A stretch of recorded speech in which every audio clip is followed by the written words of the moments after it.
Tutoriel numéro 4. Comment modifier les noms de fichiers.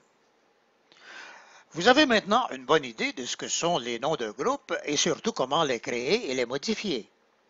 Il est temps de passer au niveau suivant, celui des fichiers qui sont rattachés au nom de groupe. Il y a plusieurs différences entre ces deux niveaux. La première est évidemment que certains noms de groupe seront présents d'avance dans la version qui sera la vôtre, alors que vous devrez créer vous-même la plupart de vos fichiers. En effet, dans votre version, nous avons décidé de laisser à votre disposition les noms de groupe qui ont servi d'exemple dans le tutoriel précédent, car ils peuvent vous être utiles. Après tout, ces noms ne sont que des liens sans substance qui n'impliquent pas de données personnelles.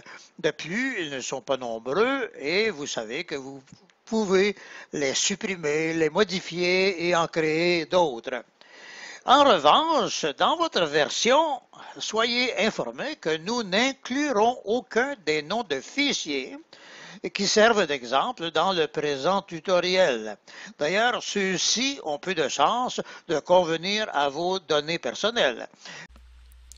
Bref, les seuls fichiers qui resteront inclus dans votre version sont ceux qui vous seront fournis comme bonus dans le groupe 1-Zone Libre. C'est pourquoi ce sont les fichiers de ce groupe que j'ai choisi d'afficher en premier lieu ici. Alors je vais faire un double clic sur le nom du groupe pour l'ouvrir et obtenir la liste des fichiers. Cependant, les deux niveaux de titre ici ont aussi des points en commun. Notons en effet que plusieurs des boutons qui sont utilisés pour modifier les noms de groupe peuvent aussi modifier les noms de fichiers. Tout ce que vous avez appris sur le fonctionnement des boutons suivants, 6 supprimer, 5 renommer et 1 création de nouveaux groupes, s'applique aussi au nom de fichier.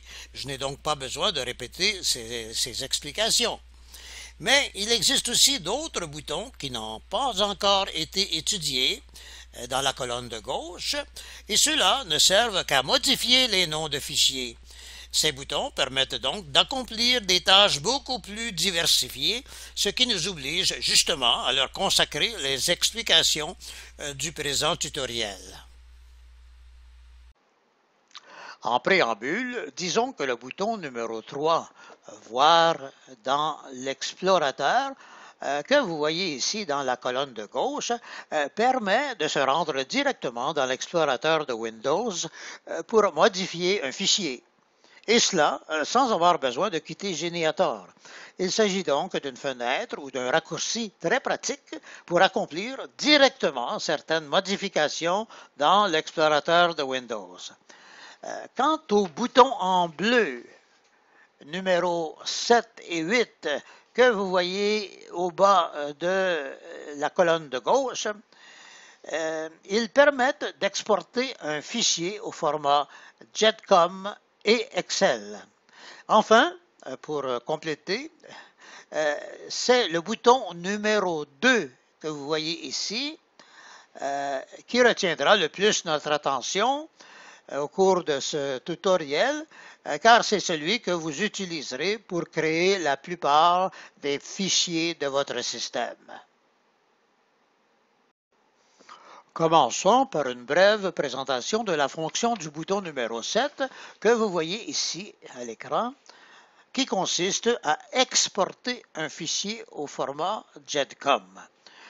Comme vous devez le savoir, les fichiers créés par un logiciel de généalogie ne peuvent pas être traités par un autre logiciel de généalogie sans passer par un format intermédiaire qu'on appelle le JETCOM, GEDCOM. C'est justement ce que permet de faire le bouton numéro 7, d'où son importance. J'en profite donc pour vous montrer 3 autres boutons de la page des fichiers qui vous donnent toutes les explications nécessaires à ce sujet. Le premier bouton bleu que vous voyez ici vous explique comment vous pouvez exporter un fichier du format Géniator au format JETCOM. Après avoir cliqué sur ce bouton, vous pouvez lire par vous-même le texte d'explication. Ensuite, vous cliquez ici pour fermer le cadre. Je passe maintenant au troisième bouton rouge sur la même ligne qui vous explique comment vous pouvez faire l'opération inverse, c'est-à-dire importer un fichier du format JEDCOM au format Geniator. Notez que cette dernière fonction, soit l'importation, sera traitée à fond dans le tutoriel numéro 6. Cependant, avant de fermer ce cadre, j'attire votre attention sur les trois boutons suivants qui vous seront très utiles. Le premier bouton rouge ici est comme une fenêtre ou un raccourci qui vous permet d'accéder directement à la liste des fichiers JEDCOM que vous aurez dans votre grand dossier Geniator. Vous verrez que c'est très pratique pour une consultation rapide. Quant au deuxième bouton bleu, c'est la même chose, mais pour les fichiers Excel. Quant au bouton vert, il vous permet de voir la liste des fichiers de données que vous utilisez habituellement. Quant au bouton du centre, ici, son texte de présentation vous explique comment vous pouvez utiliser un dossier appelé en transit, ici, situé dans le disque C, pour transférer certains fichiers qui vous viendront de l'extérieur à des endroits appropriés dans le logiciel. Mais le bouton le plus important de la colonne de gauche est le numéro 2 ici, qui vous permet de créer vous-même tous les fichiers de votre système. Or, on peut créer un nouveau fichier de trois façons différentes. D'ailleurs, nous allons maintenant créer devant vous un nouveau fichier en utilisant la première de ces façons. Tout d'abord, il nous faut choisir le groupe auquel nous voulons rattacher le nouveau fichier. À cet effet, je vais cliquer sur le titre en jaune pour réobtenir la grande liste des noms de groupe. Or, dans le tutoriel précédent, vous vous souvenez que nous avons changé le nom de groupe alerteur par pays pour le nom de groupe influenceur par pays. Alors, pourquoi ne pas choisir ce dernier groupe pour effectuer notre démonstration? Comme vous le savez, le nouveau nom, influenceur par pays, a été déplacé et se trouve maintenant dans la deuxième page des noms de groupe. Pour voir la liste des fichiers qui lui sont rattachés, ouvrons-le par un double clic. Et non pas par un simple clic, car vous avez appris dans le tutoriel précédent que le simple clic était ici réservé pour mettre le nom en vidéo inversée. Je fais donc un double clic sur le nom et l'on aperçoit maintenant tous les fichiers qui étaient auparavant rattachés à l'ancien nom de groupe alerteur par pays. Oh là là, ils sont nombreux ces fichiers. Ce doit être un métier payant que celui de lanceur d'alerte. Et il y en a dans tous les pays. C'est ce qui explique l'ajout du pays entre parenthèses. Mais comme je viens de changer le nom du groupe, il est évident que ces noms de fichiers ne sont plus compatibles. Du moins, ils ne sont plus compatibles avec le nom de leur groupe que vous voyez ici. Que dois-je faire dans un tel cas? Il est évident que le nom du groupe doit être compatible avec ceux des fichiers qui lui sont rattachés. Alors, de deux choses l'une, ou bien je retourne en arrière pour rechanger le nom influenceur par pays pour son ancien nom qui était alerteur par pays, ou bien, encore mieux, je corrige tous les noms de fichiers même s'ils sont nombreux. J'ai choisi cette dernière solution car elle est plus logique et elle me permet de vous montrer comment on peut corriger des noms rapidement en utilisant la bonne méthode. Je mets donc en vidéo inversée le premier fichier appelé Alerteur Canada, puis je clique sur le bouton numéro 5 pour le renommer. Je clique directement sur le bouton vert. Et alors, je vais tout simplement changer le mot alerteur ici pour le mot influenceur. I-N-F-L-U-E-N-C-E-U-R-S.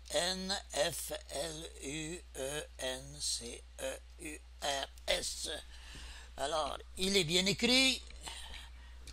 Oui, alors je vais tout simplement le copier par la commande CTRL-C. Et voilà, vous allez voir que cette copie va me servir plus tard. Alors, je clique sur OK.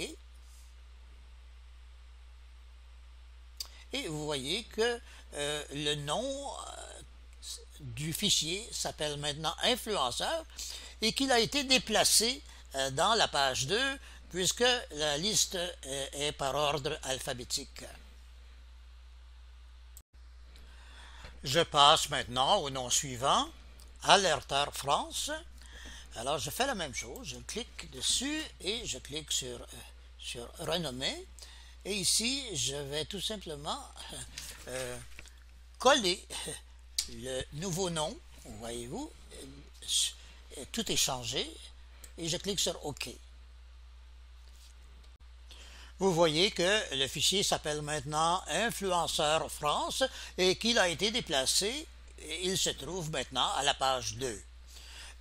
Vous avez vu aussi que l'opération a pris un peu plus de temps, c'est normal, car il y avait dans ce fichier 195 individus, donc c'est normal que l'opération prenne un peu plus de temps.